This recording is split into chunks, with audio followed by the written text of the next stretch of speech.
Cando tiña 16 anos, e era un rapaz, eu estaba estudando o bacharelato, e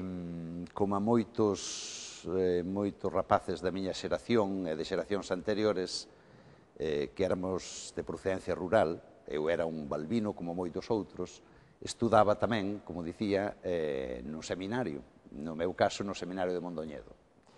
Tive unha fortuna de contar cun excelente profesor que, a respecto da cuestión do achegamento á cultura galega, mudou o rumbo da miña vida.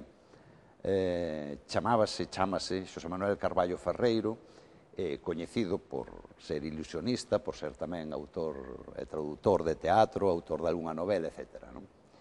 Entón, este home que nos daba clase, a min concretamente, nas vacacións do antigo quinto de bacharelato, prestoume un libro que naquel tempo coido que estaba prohibido, que era Sempre en Galiza.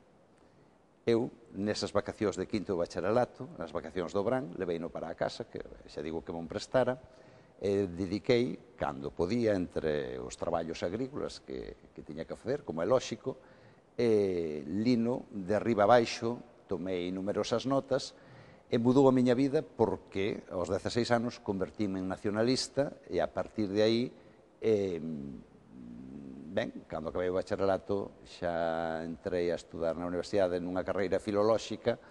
licenciei-me en Filoloxía Galego-Portuguesa e a partir de aí todo xa veu dado, todo por ese inicio, todo por un libro, todo en definitiva por Castelao.